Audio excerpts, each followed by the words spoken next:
Assalamualaikum warahmatullahi wabarakatuh. Perkenalkan nama saya Emma Suci Pratiwi, NPM 1810103017. Di sini saya akan mereview jurnal yang ke-10 untuk memenuhi tugas mata kuliah seminar sumber daya manusia. Nama pengarangnya itu Frank Nanakeu Otto dan Mridulami Syara tahun 2018. Judul penelitiannya yaitu Measuring the Impact of Human Research Development HRD Practice on Employee Performance in Small and Medium Scale Enterprise. Judul-judulnya yaitu Jurnal Pelatihan dan Pengembangan volume 42 nomor 7 sampai 8 halaman 517 hingga 534. Latar belakang poin 1.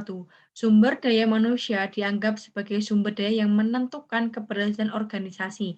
Sumber daya manusia menjadi faktor penentu apakah suatu perusahaan mampu mempertahankan posisi kompetitifnya atau tidak. Poin 2. Praktik pengembangan sumber daya manusia merupakan program yang dirancang dan diimplementasikan untuk meningkatkan kemampuan karyawan sehingga karyawan dapat bekerja secara efektif sehingga tujuan organisasi dapat tercapai. Poin 3. Usaha kecil dan menengah atau UKM merupakan mesin transformasi sosial ekonomi suatu negara.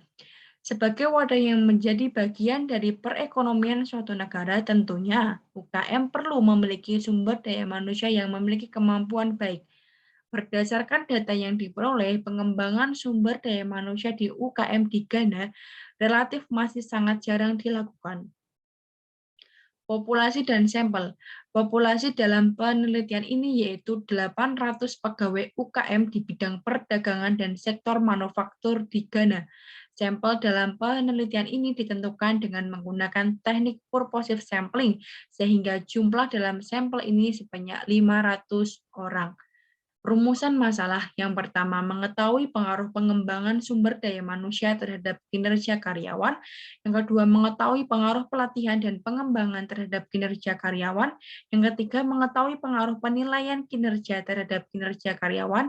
Dan yang keempat, mengetahui pengaruh kompensasi terhadap kinerja karyawan. Metodologi. Penelitian ini menggunakan metode kuantitatif. Metode kuantitatif digunakan untuk memberikan hasil yang jelas mengenai variabel yang diteliti. Pembahasan. Yang pertama, pengaruh pengembangan karir terhadap kinerja karyawan. Berdasarkan hasil analisis nilai tetap kinerja karyawan sebesar 10,31 dan matriks korelasinya yaitu 3,22. Nilai koefisiensinya sebesar 0,599 lebih besar dari 0,05. Hal ini menunjukkan bahwa pengembangan karir berpengaruh positif dan signifikan terhadap kinerja karyawan.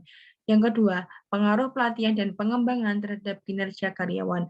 Berdasarkan hasil analisis nilai tetap kinerja karyawan sebesar 6,99 dan matriks korelasinya sebesar 2,35.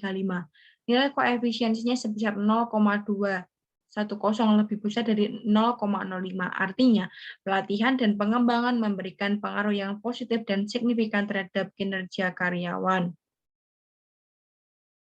Oke, selanjutnya, pengaruh penilaian kerja terhadap kinerja karyawan.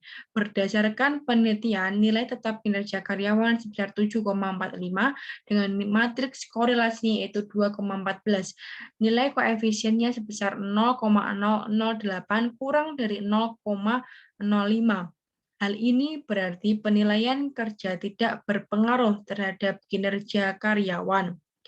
Selanjutnya, pengaruh kompensasi terhadap kinerja karyawan. Berdasarkan hasil analisis diperoleh nilai tetap kinerja karyawan yaitu 13,80 dengan nilai matriks korelasinya sebesar 3,64, koefisiennya sebesar 0,153 lebih besar dari 0,05.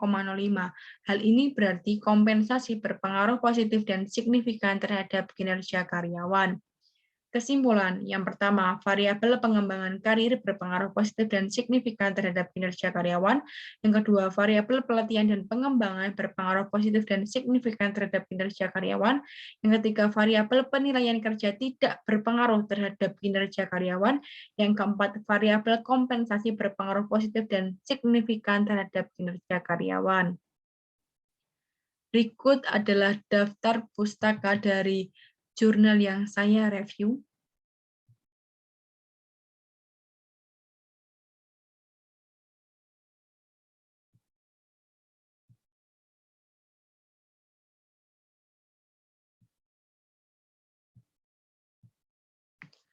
Sekian presentasi dari saya terkait review jurnal yang ke-10. Kurang lebihnya saya mohon maaf. Saya tutup. Wassalamualaikum warahmatullahi wabarakatuh.